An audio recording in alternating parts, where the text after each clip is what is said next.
Gold, trusted gold buyers. మీరు తాకట్టు పెట్టిన బంగారాన్ని విడిపించి ఈ రోజు ఉన్న మార్కెట్ ధరకు కొనబడను.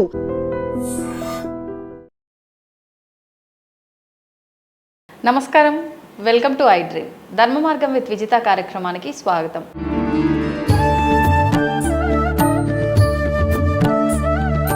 నమస్కారం అండి. శ్రీమాత్రే నమః. ఈ మధ్యకాలంలో మనం కొన్ని వింటూ ఉన్నాం.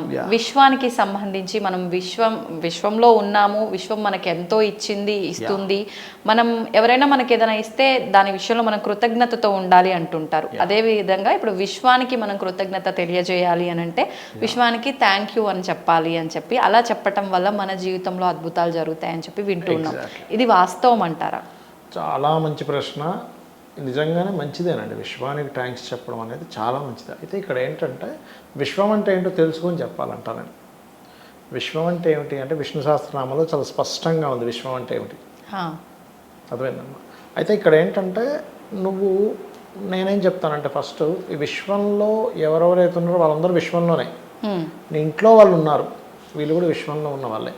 నీ ఇంటి పక్క వాళ్ళు ఉన్నారు, నీ కొలీగ్స్ ఉన్నారు, నువ్వు జాబ్ చేస్తున్న ప్రదేశంలో వాళ్ళు ఉన్నారు, నీ ఫ్రెండ్స్ బంధువర్గాలు ఉన్నారు, వీళ్ళందరూ విశ్వంలో పార్టే. కానీ ఇక్కడ ఒక చిన్న విషయం ఏంటంటే ఇంట్లో భార్య ఉంది, భార్య చక్కగా టైంకి టీ పెట్టిస్తుంది, టిఫిన్ చేసిస్తుంది. విశ్వంలో వీళ్ళు కూడా పార్ట్గా. వీళ్ళందరినీ వదిలేసి నువ్వు కేవలం ఆకర్షణ వైపు చూస్తూ థ్యాంక్స్ అనుకుంటే ఏమీ ఉపయోగం ఉండదు అంటాను నేను. ఫస్ట్ నీ చుట్టూ ఉన్న వాళ్ళకి థ్యాంక్స్ చెప్పడం నేర్చుకో. ఓకే. ఇంట్లో వాళ్ళకి తల్లి, తండ్రి, భార్య, భర్త, పిల్లలు, దాని తర్వాత కొంచెం పక్కింటి వాళ్ళతో నువ్వు బాగుండాలి. ఇది కూడా విశ్వమే కదా అంటారు. కేవలం వాళ్ళని మాత్రమే వీడు వేస్ట్ గాడని అది ఆఫీస్లోకి వచ్చి మాట్లాడుకొని వీడి మీద మాట్లాడి వీడికి ఏదంటే విశ్వం థ్యాంక్స్ అంటే అది పని చేయదు అంటా నేను. ఓకే. విశ్వం అంటే ఏంటో పూర్తిగా తెలుసుకొని వీళ్ళందరికీ చెప్పడమే విశ్వానికి థ్యాంక్స్ చెప్పడం. అంతేగాని వీళ్ళందరినీ మాత్రం నువ్వు సరిగ్గా చూసుకోకుండా కేవలం ఆకాశం వైపు చూస్తూ ఫ్లయింగ్ కిస్లు ఇచ్చుకుంటూ థ్యాంక్స్ చెప్పుకుంటూ సారీలు చెప్పుకుంటే ఏమీ పని చేయదంట నా ఉద్దేశంలో. అంటే మన చుట్టూ ఉన్న జీవంతో ఉన్న ప్రతి ఒక్క దాంతో మనం విశ్వమే కదా, ఆ విశ్వంలో ఉన్నదే కదా ప్రతిదీ కూడా. అలాగే విశ్వానికి థ్యాంక్స్ చెప్పేటువంటి పద్ధతి ఈ మధ్యతో రావడం కాదు, మనకి పురాణాల నుంచి ఉంది. ఎలా అంటే చెప్తాను చూడండి. ఇప్పుడు మనం ఉదయం నిద్ర లేచిన వెంటనే ఏం చేస్తాం, భూమాత, భూదేవి దేవత, భూదేవి అని దేవతగా చూస్తాం. స్నానం చేసేటప్పుడు జలాన్ని తీసుకొని గంగే చ యమునే చ గోదావరియో అని చెప్పి గంగాదేవి, వరుణదేవుడు మనం ఒక మంత్రం చదివి స్నానం చేసుకుంటున్నాం. అవునా? అగ్నిదేవుడు, అగ్నికి దండం పెడుతున్నాం లేదా? ఈ పంచభూతాలు కూడా ఉన్నాయి కదా విశ్వంలో. అగ్నిదేవుడు, భూదేవి, వాయుదేవుడు అంటున్నాం. వాయువుని అంటే ఏంటి, పంచభూతాలు మనకి ఇక్కడ కనెక్ట్ అవుతున్నాయి. మన వాళ్ళు చాలా స్పష్టంగా నీ శరీరంలో ఉన్నటువంటిది ఈ విశ్వంలో ఉన్న పంచభూతాలకి నువ్వు ఫస్ట్ థ్యాంక్స్ చెప్పు. నిద్ర లేస్తున్నావా, భూమికి దండం పెట్టుకో. దాని తర్వాత పొయ్యి దగ్గరికి వెళ్తున్నావా, అగ్నికి దండం పెట్టుకో. లేదా పూజ చేసుకుంటున్నావా, అగ్నికి దండం పెట్టుకో. స్నానం చేస్తున్నావా, నీటికి దండం పెట్టుకో అనేటువంటిది ఉంది. మన సాంప్రదాయంలోనే ఉంది విశ్వానికి థ్యాంక్స్ చెప్పేది. అయితే ఇందులో మన వాళ్ళు ఏం చెప్పారు, చాలా క్లియర్గా మాతృదేవో భవ, పితృదేవో భవ అని కూడా చెప్పారు. అంటే దేవతతో సమానం తల్లిదండ్రులు. కాబట్టి మన దాంట్లో చాలా క్లియర్గా ఫస్ట్ నీ సంబంధ బాంధవ్యాలు ఏవైతే ఉన్నాయో వాటికి నువ్వు కృతజ్ఞతతో ఉండు. అరే నిజం కదా, ఎంత బాగా చక్కగా పొద్దున్నే లేచి అసలు నాకు అన్నీ తయారు చేసి పెడుతుంది అని ఒక ఫీల్ ఉండాలి మీకు. అది మెయిన్ అంటా నేను. ఇవన్నీ వదిలిపెట్టేసి అసలు బాస్తో నీకు పడదు, కొలీగ్స్తో పడదు, పక్కింటోడితో పడదు, ఇంట్లో వాళ్ళతో పడదు, కానీ కేవలం ఆకాశం డాబా మీదకి వెళ్ళిపోయి థ్యాంక్స్ అని చెప్పుకుంటే విశ్వం అంతా పిచ్చిది కాదు నీకు అన్నీ ఇవ్వడానికి. ఎందుకంటే మనకి ఒక ఇది ఉంది, మనం చేసామో లేదో ఆ వీడియో. ఒక మనిషి నిద్రపోతుంటే దాటకూడదు అంటారు వాళ్ళ మీద నుంచి. ఎందుకు దాటకూడదు అంటే ప్రతి జీవిలోనే భగవంతుడు ఉన్నాడు, పరమాత్మ ఉన్నాడు. ఎవరు ఆ పరమాత్మ అంటే మీరు పూజించేటువంటి అమ్మవారు కావచ్చు, విష్ణువు కావచ్చు, శివుడు కావచ్చు, ఒకే పరమాత్మ ఇన్ని రూపాల్లో ఉన్నాడు. కాబట్టి ఆ పరమాత్మ మీద నుంచి దాటిన ఫీలింగ్ వస్తుందని దాటొద్దు అంటారు. అంటే ఒక మనిషిని, ఒక జీవిని పరమాత్మ వారిలో ఉన్నారని మనం భావన చేస్తున్నప్పుడు ఆ పరమాత్మకే నువ్వు కృతజ్ఞత చెప్తున్నావు. అర్థమైందమ్మా? అట్లా అందుకే మన వాళ్ళేంటి విశ్వానికి థ్యాంక్స్ చెప్పే పద్ధతులు చాలా ఉన్నాయి. మనం ఏం చేస్తాం, అన్నం తినే ముందు ఒక ముద్ద తీసి పక్కన పెట్టి అన్నం తిని ఆ ముద్దను తీసుకెళ్ళి డాబా మీద పెడతాం, ఏ పక్షో కాకు ఏదో తింటుందని. అవునా? అవును. మనకి రెమెడీస్లో కూడా చూసుకుంటే, ఆస్ట్రాలజీలో రెమెడియల్ పార్ట్స్లో కూడా చూసుకుంటే ఒక్కొక్క, ఇప్పుడు చాలామందికి చూడండి ఏదైనా బాగా ఇబ్బంది కలిగింది, వెళ్ళి గోవులకి ఇదని తినిపించండి, చీమలకి వేయండి అంటే ఏమిటి, విశ్వంలో ఉండేటువంటి ప్రతి జీవి అది ఆనందపడిందంటే మనకు ఒక పాజిటివ్ వైబ్ వస్తుంది. నీ చుట్టూ ఉన్న వాళ్ళతో ఎప్పుడూ నువ్వు ఆనందపడేలా చేయకుండా కేవలం ఆకాశం వైపు చూస్తూ ఇట్లా చేసుకుంటే ఏ ఉపయోగం ఉండదు అంటా నేను.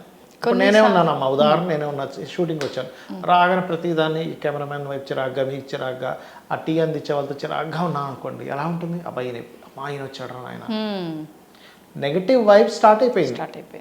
ఇంట్లోకి వెళ్ళాము, ఇంటికి వెళ్ళగానే భార్యతో ఒక రకంగా, పిల్లలతో ఒక రకంగా, ఆయన వచ్చాడు రా బాబు ఎప్పుడు పోతాడా అన్నట్టుగా మనం తయారయ్యామనుకోండి. పక్కింటోడు చూసి కూడా అమ్మ వీడు వచ్చాడా, వీడి మొహం అనుకొని వీడు తలుపేసుకొని లోపలికి వెళ్ళిపోతున్నాడు అనుకోండి, ఇంకా నీకు ఎక్కడ పాజిటివ్ వైపు ఉంది? విశ్వంలో ఉండే ప్రతి ఒక్కరితో నువ్వు గొడవలు, ఖాళీగా ఉన్నామంటే యూట్యూబ్లో ఏదో కామెంట్ పెట్టడం,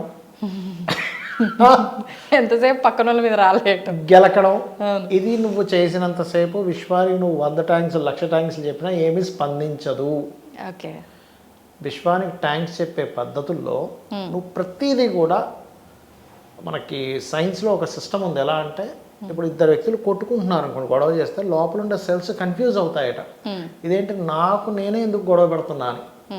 ప్రతి ఒక్కరిలో ఉండే సెల్ టు సెల్ కనెక్ట్ ఉంటుంది. ఓకే. మీ సెల్కి ఆ కెమెరామెన్, లేకపోతే ఆ కెమెరామెన్కి మీకు, లేకపోతే మీకు నాకు ఉండే cells, everything cell to cell connectivity ఉంటుంది. అందుకే అండాండము పిండాండం అంటాం, బ్రహ్మాండము పిండాండం అంటారు, బ్రహ్మాండము అండాండం అంటారు. అంటే ఏమిటి, మీకుండే సెల్ లెవెల్ నుంచి విశ్వానికి కనెక్టివిటీ ఉంది.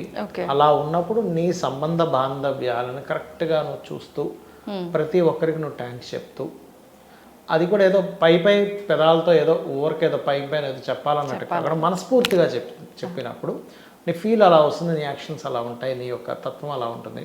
అప్పుడు ఆటోమేటిక్గా ఈ చిన్న ఇది ఆటోమేటిక్గా విశ్వంలో మార్పుని తెస్తుంది, నీకు విశ్వం మొత్తం తోడ్పడుతుంది. అదేదో ఒక సామెత ఉంటుంది, ఒక బటర్ఫ్లై రెక్కలాడిస్తే ఇంకో దగ్గర ఎక్కడో సునామీయో సంథింగ్ వస్తుంది అంటారు. అంటే దీని బటర్ఫ్లై ఎఫెక్ట్ అంటారు, మీరు వినే ఉంటారు. నాన్నకు ప్రేమతో సినిమాలో కూడా చెప్తాడు దాని గురించి. అంటే ఇక్కడ చిన్న ఈ వైబ్ ఏదైతే ఉందో నీ మనసులో అనుకోవడం కానివ్వండి, అది ఖచ్చితంగా మార్పుని తెస్తాయి. అంతేకాని ఊరికే చెప్పేసాక నాకేదో ఆకాశంలో 2 మూటలు పడేస్తుంది విశ్వం అనుకుంటే మాత్రం తప్పు. ఇప్పుడు కొన్నిసార్లు మీరు అన్నారు మన చుట్టూ ఉన్న బంధాలు, బంధుత్వాల విషయంలో మొదటగా మనం కృతజ్ఞత తెలపాలి అని చెప్పి. కొంతమంది ఉంటారు, అంటే చాలా ఎమోషన్స్ని బయట పెట్టలేకుండా ఉంటారు, చెప్పడానికి రాదు, చెప్పటం ఇష్టపడరు, కానీ లోపల ఓ నాకు ఇది పలానా చేసింది కదా అనే ఒక భావన ఉంటుంది. చెప్పకపోయినా పర్వాలేదు అంటారు అలా భావన ఉన్నప్పుడు? భావన ఉండడం చాలా మంచిది, నటించడం కంటే కూడా. భావన లేకపోతే నటిస్తారు, దానికంటే భావన ఉండడం చాలా మంచిది. కానీ నేనేమంటానంటే చెప్పాలంటాను. ఇప్పుడు మీరు చిన్న ఎగ్జాంపుల్ చెప్తాను చూడండి. చెప్పడం ముఖ్యము, ఎట్ ది సేమ్ టైం వాళ్ళకి మీరు ఏదైతే సహాయం చేయగలుగుతారో చేయడం చాలా ముఖ్యం. ఇప్పుడు తల్లి ఉంది ఉదాహరణకి, పిల్లలంటే నాకు చాలా ఇష్టం అండి, కానీ నేనేమి వండి పెట్టను, నేనేమి చేయను, కానీ నాకు చాలా ఇష్టం అంటే ఎవరు ఒప్పుకుంటారు? తల్లి దాకేందుకు, తల్లి అలా అనదు, బిడ్డే ఉన్నాడు అనుకున్నాను, నాకు తల్లిదండ్రులు అంటే చాలా ఇష్టం అండి, కానీ నేను రూపాయి ఇవ్వ, వాళ్ళకి ఏం సాయం, కానీ నాకు ఇష్టం, నాకు చాలా ప్రేమ అండి, కానీ వాళ్ళకి ఏమి చేయాలంటే నీకు ఎందుకురా ఈ ప్రేమ, అంతే కదా. అలా ఏంటంటే ఒకటి ఎప్పుడు కూడా చాలామంది నన్ను అడుగుతుంటారు, ఏమంటే అసలు ఎట్లా బిహేవ్ చేయాలి మనిషితో మనిషి అని. నేను ఒకటే చెప్తా, నువ్వు ఒక మాట అవతల వాళ్ళని అనేటప్పుడు సేమ్ అదే మాట నిన్ను ఎవరైనా అంటుంటే నువ్వు ఎలా ఫీల్ అవుతావు ఒకసారి ఆలోచించు. ఆ ప్లేస్లో మనం ఉండి ఈ మాట అంటే వాళ్ళు ఎలా రియాక్ట్ అవుతారు, నన్ను ఎవరైనా ఆ మాట అంటే నేను ఎలా రియాక్ట్ అవుతాను అనుకో ఒక్కసారి, వెంటనే నీకు అర్థమైపోద్ది ఓహో ఎలా అనాలి అనేది. అది కనుక మనం కొన్ని రోజులు ప్రాక్టీస్ చేయగలిగితే అసలు వండర్ఫుల్ అవుతాం మనం. అసలు నిజమండి మీరు చెప్పింది. ఈ ఆలోచన ప్రతి ఒక్కరిలో ఉంటే నిజంగా అసలు ఎలాంటి గొడవలు, కొట్లాట్లు అసలు ఏమీ ఉండవు. నిజంగా చిన్న జీవితం అమ్మ మనది. అంతే, మహా అంటే 60, 70, 80, 120 మహా అంటే అంతకుమించి ఉండదు. దానికోసం మనం ఏమేమో చేసేసి నానా కుట్రలు కుతంత్రాలు చేసేసి అక్కడు పాడైపోతే అప్పుడు హ్యాపీ పండగ చేసుకుంటాడు అంతే. వీడు ఎదిగితే హ్యాపీ ఉంటుందో ఉండదో కానీ అక్కడు పోవాల్సిందే రకంగా అయినా. సంతోషం అండి, ధన్యవాదాలు. శ్రీమాత్రే నమః. దీన్ని తవ్వండి, తవ్వుతూనే శివలింగం. పరమాత్మకు జీవా సరే దాన్ని అట్లా కప్పేసేయండి, చూపించదండి. Krishna is there. మూర్తి పూజ కాదు, సాక్షాత్ బ్రజేంద్ర నందన భగవాన్ ఉన్నారు మూర్తిలో. ఏమీ ఆశించకుండా ఆరాధించే వాళ్ళు కూడా ఉన్నారా ప్రభుజీ? నిజమైన భక్తి అంటే మనకు తెలియదు కాబట్టి